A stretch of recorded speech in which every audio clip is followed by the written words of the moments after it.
بسم اللہ الرحمن الرحیم لا اقسم بهذا البلد، نہیں میں قسم اٹھاتا ہوں اس شہر کی. لام الف لا،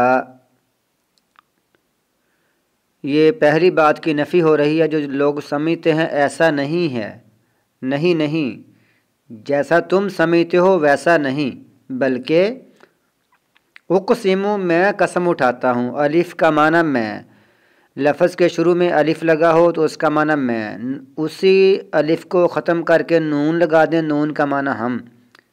نون کو ختم کر کے اگر یا لگا دیں، یا کا معنی وہ. اگر اس کو ختم کر کے تا لگا دیں، تا کا معنی تم.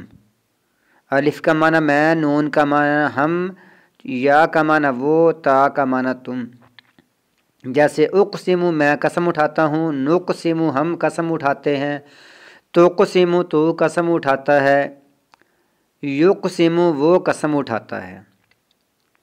تو بعض دفعہ یہ جو تا ہے نا، اس کا تھوڑا سا مسئلہ بنتا ہے. اگر تا کا معنی تو یا تم قسم اٹھاتے ہو نہ ہو سکے تو پھر اس کا معنی ہوتا ہے وہ قسم اٹھاتی ہے، یعنی یہ پھر تائے تانیث بن جاتی ہے. میں قسم اٹھاتا ہوں اس شہر کی. وَأَنْتَ اور آپ حِلٌّ حلال کرنے والے ہیں، بِهَذَا الْبَلَدِ اس شہر کو. جناب محمد الرسول اللہ صلی اللہ علیہ وسلم سے ارشاد ہے کہ آپ اس کو جنگ کے لیے حلال کرنے والے ہیں. باقی اس کے بعد قیامت تک کے لیے یہ حرام کر دیا گیا ہے. یہاں جنگ لڑنا، یہاں کوئی گری ہوئی چیز اٹھانا، یہاں کے درخت کاٹنا، یہاں شکار کرنا، یہ حرام کر دیا گیا ہے. چند گھڑیوں کے لیے رسول اللہ صلی اللہ علیہ وسلم کے لیے حلال کیا گیا تھا، اور آپ حلال کرنے والے ہیں اس شہر کو. وَوَالِدٍ وَمَا وَلَدَ، قسم ہے جننے والے کی، پیدا کرنے یعنی والد کی. وما ولد اور جو اس نے جنا، بچے کی. اللہ تعالیٰ نے قسمیں اٹھا لی ہیں باپ کی، بچے کی اور اس شہر کی. قسم کے بعد کیا فرمایا؟ لَقَدْ خَلَقْنَا الْإِنسَانَ فِي كَبَدٍ، تحقیق یقیناً ہم نے پیدا کیا انسان کو مشقت میں. یہ نون الف نا کا معنی ہم ہوتا ہے. لقد یقیناً، لام کا معنی بھی یقیناً، قسم کے لیے قد کا معنی بھی یقیناً. یہ بھی قسمیہ ایسے الفاظ ہیں یعنی شک کو دور کرنے کے لیے. یقیناً ہم نے پیدا کیا انسان کو مشقت میں. تو یہ قسم کیوں کھائی گئی؟ مکہ مکرمہ میں ابتدا ہوئی، اور مکہ مکرمہ میں اسماعیل علیہ السلام رہے، اور وہاں بہت مشکلات تھیں. وادی غیر ذی زرع تھی، یہاں کوئی کھیتیاں فصلیں نہیں تھیں. تو اسی میں رسول اللہ صلی اللہ علیہ وسلم یتیمی کی حالت میں مشکلات میں پلے بڑے اور جوان ہوئے، اور پھر آپ کو نبوت دی گئی. تو یہ ثابت ہوا کہ انسان مشکلوں میں ہی پیدا کیا گیا ہے، مشقتوں میں ہی. جو بندہ کہتا ہے نا زندگی مزے سے گزر جائے اور بڑی سکون سے گزر جائے اور اس میں مشکل نہ ہو، دین پر عمل کرنے کے لیے مشکل نہ ہو، یا دین کی تبلیغ کرنے کے لیے مشکل نہ ہو، یا دنیائی کاروبار کے لیے مشکل نہ ہو، ایسا نہیں ہو سکتا. یہ دنیا اللہ تعالیٰ نے پیدا انسان کیا ہے، انسان کو پیدا کیا ہے مشقت میں. ایحسب، کیا وہ یہ گمان کرتا ہے؟ حمزہ کا معنی کیا؟ یحسب وہ گمان کرتا ہے، یہ شروع میں یا لگ گئی. وہ گمان کرتا ہے الن یقدر کہ ہرگز نہیں قادر ہو سکتا اس پر کوئی ایک. کیا اس کا یہ خیال ہے کہ اس پر کوئی قدرت نہیں پا سکتا، اس کو کوئی کنٹرول نہیں کر سکتا، اس کو کوئی ایسی ذات نہیں ہے جو اس پر قدرت حاصل کر لے، کنٹرول کر لے، قبضہ کر لے. یقول وہ کہتا ہے اہلکت میں نے خرچ کر دیا. یہ جو تاپش تو ہے نا، یہ لفظ کے آخر میں لگی ہوتی ہے، ماضی ہے، ماضی کا صیغہ ہوتا ہے. یہ تاپش تو کا معنی ہوتا ہے میں. یہ بھی یاد کر لیں، تاپش تو لفظ کے آخر میں پورا تا ہے. یہ تا کا سرا نہیں. تاپش تو لگا ہو اس کا معنی میں، تا زبر تا لگا ہو اس کا معنی تو، تا زیر تی لگا ہو اس کا معنی تو عورت، تا ساکن ہو جزم والا اس کا معنی وہ عورت. تا زبر تا، تازرتی، تا پشتو، تا ساکن، یہی حالتیں ہوتی ہیں تا کی۔ تا زبر تا کا معنی تو مرد، تازرتی کا معنی تو عورت، تا پشتو کا معنی میں، اور تا ساکن کا معنی وہ عورت۔ تو یہاں ہے وہ کہتا ہے میں نے خرچ کر دیا مال اللبدا، بہت سا مال۔ بہت سا مال کہاں خرچ کیا؟ دین حق کی مخالفت کے لیے یا جاہلانہ رسم و رواج کے لیے میں نے بہت سارا پیسہ لٹا دیا، اور اس پر بڑا فخر کرتا ہے کہ میں نے ان جگہوں پر خوب خرچ کیا ہے۔ ایحسب، کیا وہ یہ خیال کرتا ہے، الم یارہ، ان کا معنی کہ، لم کا معنی نہیں، یا کا معنی وہ، را کا معنی دیکھنا، ہو کا معنی اس کو، احد معنی کوئی ایک، کہ یہ کہ نہیں دیکھ رہا اس کو کوئی ایک، اس کا یہ خیال ہے کہ میں نے یہ سب کچھ کر دیا ریاکاری فخر کے لیے اور غرور تکبر میں یہ سب کچھ خرچ کر دیا، اور جاہلانہ رسم و رواج میں خرچ کر دیا، اور دین کی مخالفت میں خرچ کر دیا، مجھے کوئی نہیں دیکھ رہا۔ کیا وہ یہ خیال کرتا ہے؟ کیا اس کو یہ نہیں معلوم علم نجعل لہ عینین، کیا نہیں ہم نے بنائی اس کی دو آنکھیں، لہو اس کی، ہو کا معنی ہوتا ہے اس، لہو اس کے لیے، عینین دو آنکھیں۔ تو جس ذات نے اس کی دو آنکھیں بنائی ہیں چیزوں کو دیکھنے کے لیے، کیا وہ ذات اس کو نہیں دیکھ رہی؟ وَلِسَانًا، اور زبان بنائی، وَشَفَتَيْن، اور دو ہونٹ بنائے۔ اب جس ذات نے یہ اس کو زبان دی ہے، جس ذات نے اس کو دو ہونٹ دیے ہیں، کیا وہ ذات کو یہ نہیں معلوم کہ یہ زبان سے کیا بکتا ہے، زبان سے کیا کرتا ہے، یہ ذکر اذکار کرتا ہے یا گناہ کی یعنی زبان استعمال کرتا ہے، گناہ کے طریقے پر گالی گلوچ کرتا ہے، غیبتیں چغلیاں کرتا ہے، یہ کیا کرتا ہے؟ کیا رب کو نہیں معلوم؟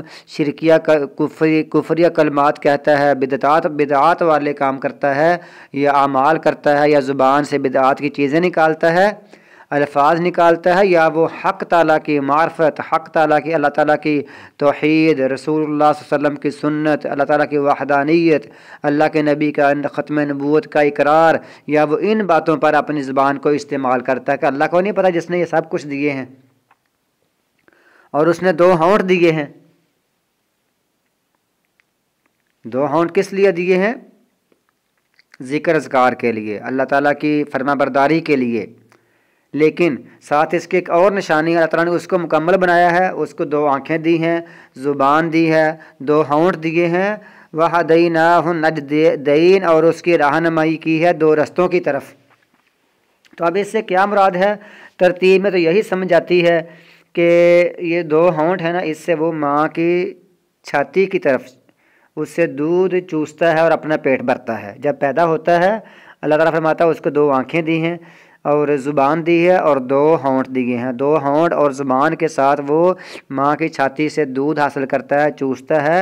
اور وَهَدَيْنَاهُ النَّجْدَيْنِ، ہم نے اس کو اس دو اونچے رستوں کی طرف رہنمائی کی ہے جو ماں کی چھاتی ہوتی ہے، جو ماں کے پستان ہوتے ہیں۔ تو اس کا معنی یہ بھی ہو سکتا ہے کہ ہم نے اس بچے کو یہ سب کچھ دیا ہے اور ساتھ ہی اس کو دو رستے دکھا دیے ہیں، خیر کا اور شر کا، برائی کا اور بھلائی کا، نیکی کا اور بدی کا۔ اب اس کی مرضی ہے، وہ جس طرف مرضی چاہے چلا جائے۔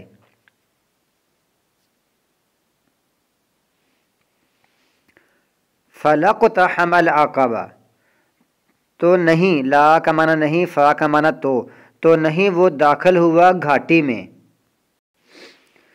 اور گھاٹی کس کو کہتے ہیں؟ جہاں سے پہاڑ پر چڑھنے کا مشکل ترین رستہ ہو تو اس کو کہتے ہیں گھاٹی۔ گھاٹی سے اوپر نہ وہ چڑھا۔ تو وہ گھاٹی کیا ہے؟ جس کی طرف جانا اور جہاں سے چڑھنا، اس میں داخل ہونا، وہاں سے اوپر جانا نہایت ہی مشکل کام ہوتا ہے۔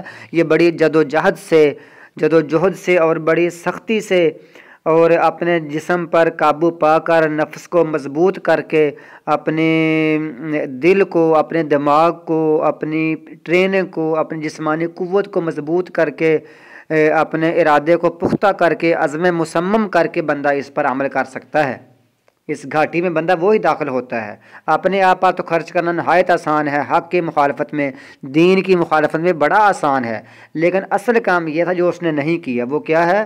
وَمَا أَدْرَاكَ مَا الْعَقَبَةُ، اور کس نے بتایا آپ کو؟ کاف کا معنی آپ کو، لفظ کے آخر میں کاف لگا ہو اس کا معنی آپ یا تجھ، اور اس کی جمع کم کا معنی تم سب۔ اسی طرح ہم لگا ہو تو ہم کا معنی ان۔ اور کس نے بتایا آپ کو مال عقبہ کہ وہ گھاٹی کیا ہے؟ گھاٹی میں داخل ہونا اتنا مشکل ہے، وہ دیکھیں وہ گھاٹی چاہیے تو یہ تھا کہ اس میں وہ بے دریغ گھس جاتا، بے لوث گھس جاتا، وہ اس میں داخل ہو جاتا اور عوام کی خوب خدمت کرتا۔ وہ گھاٹی یہ ہے، فکو رقبہ قیدی چھڑانا، او اطعام فی یوم ذی مسغبہ، قیدی چھڑانا، کیونکہ جو غلامی ہے نا، قیدی یعنی بندہ ایک غلام ہے کسی کافر کا یا کسی مسلمان کا ہی، کوئی بندہ قید ہے یعنی غلام ہے، تو غلامی ایک بہت بڑا ذلت والا کام ہے، یہ بڑا مشکل کام، مطلب غلامی کی زندگی بڑی مشکل زندگی ہے۔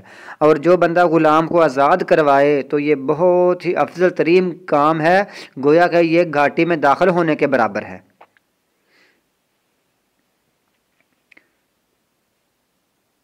تو اس کے بارے میں رسول اللہ صلی اللہ علیہ وسلم کی حدیث آتی ہیں کہ لا یجزی ولد والدا الا ان یجدہ مملوکا فیشتریہ، کہ کوئی بندہ اپنے والد کا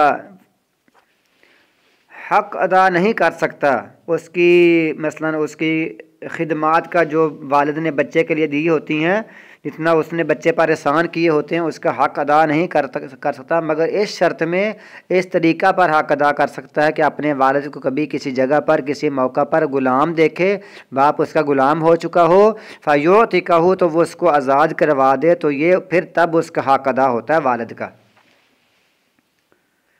یا کھانا کھلانا فی یوم ذی مسغبہ، بھوک والے دن میں، غربت کے دن میں کھانا کھلانا، یہ بھی بڑا عظیم کام ہے۔ جیسے قحط کے دنوں میں، قحط ہے، قحط سالی ہے، بھوک کے وقت کھانا کھلانا کسی یتیم کو، یہ بڑا عظیم ترین کام ہے۔ پہلے رسول اللہ صلی اللہ علیہ وسلم نے قیدی چھڑانے کی فضیلت بیان کی ہے، اس میں آپ نے یہ بھی فرمایا ہے، اللہ تعالیٰ نے فرمایا، اس کی رسول اللہ صلی اللہ علیہ وسلم نے احادیث میں اس کی وضاحت موجود ہے کہ من آتق رقبۃ مؤمنۃ آتق اللہ بکل عضو منہ عضوا من النار حتی یعتق فرجہ بفرجہ۔ کیا عظیم حدیث ہے کہ رسول اللہ صلی اللہ علیہ وسلم نے فرمایا، جس نے کسی مومن بندے کو آزاد کروایا، آزاد کیا، غلام کو آزاد کیا، مومن کو، تو اللہ تعالیٰ اس کو اس غلام کے ہر عضو کے بدلے اس بندے کو بھی آگ سے، جہنم کی آگ سے آزاد کر دے گا، حتیٰ کہ اس کی شرمگاہ کے برابر اس کی شرمگاہ کو بھی جہنم سے آزاد کر دے گا۔ جیسا اس کے عضو ہے ویسے اس کے عضو ہیں، جیسے وہ اس کے عضو کو، جسم کے حصوں کو، جسم کے ٹکڑوں کو کسی کی غلامی سے نجات دلوائے گا یا نجات دے گا یا خود آزاد کرے گا، تو اللہ تعالیٰ بھی اسی کے بدلے اس کو بھی آگ سے نجات دے گا، حتیٰ کہ اس کی شرمگاہ کے بدلے اس کی شرمگاہ کو بھی جہنم سے بچا لے گا۔ یہ حدیث مسلم شریف میں ہے۔ آگے ہے یتیمن ذا مقربہ، ایک یتیم ہے جو قریبی ہے، جو رشتہ دار ہے، اس کو کھانا کھلانا۔ یتیم تو اگر باہر کا ہو تو اس کو بڑا ثواب ہے، لیکن ساتھ وہ رشتہ دار بھی ہو تو اس کا ڈبل ثواب ہے۔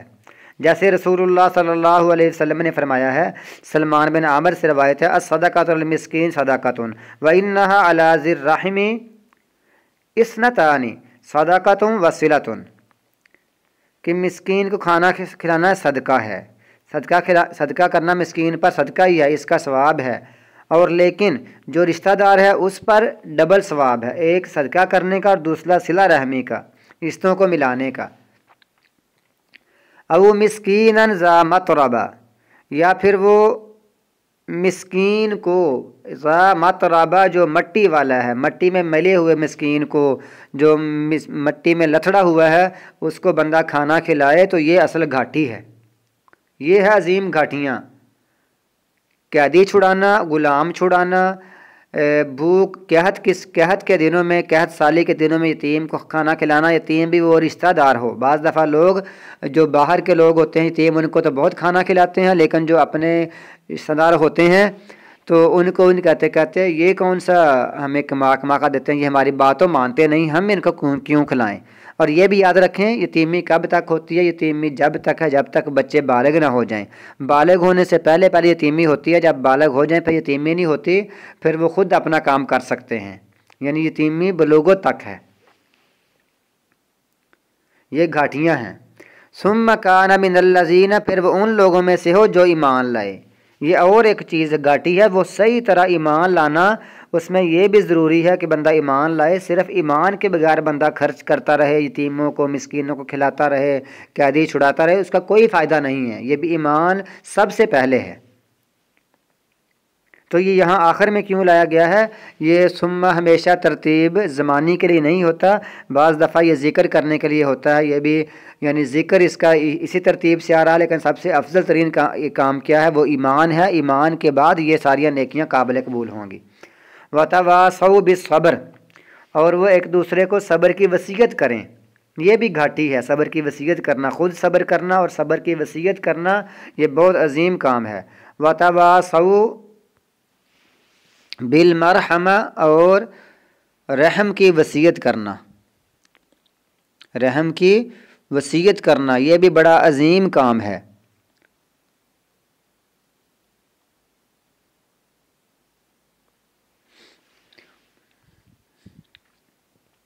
اولئک اصحاب المیمنہ، یہ لوگ ہیں، یہی لوگ ہیں دائیں سائیڈ والے یا دائیں ہاتھ والے، مطلب جنتی۔ والذین کفروا، اور وہ لوگ جنہوں نے کفر کیا بآیاتنا، ہماری آیتوں سے، ہم اصحاب المشأمہ، وہ لوگ نحوست والے ہیں، اصحاب معنی والے، مشأمہ نحوست والے۔ علیہم نار مؤصدہ، ان پر آگ مؤصدہ بند کی ہوئی ہوگی۔ بند کی سے مراد بجھائی ہوئی نہیں بلکہ ہر طرف سے بند کی ہوئی، مطلب وہ دیواروں میں کسی کمرے میں بند ہوں گے، چاروں طرف دیواریں ہوں گی جہنم کی، اور وہ اندر آگ بھی بند کی ہوئی ہوگی دیواروں کے اندر، اور بندے بھی جہنمی اس میں بند کیے ہوں گے، جو لوگ منحوس ہیں، نحوست والے ہیں۔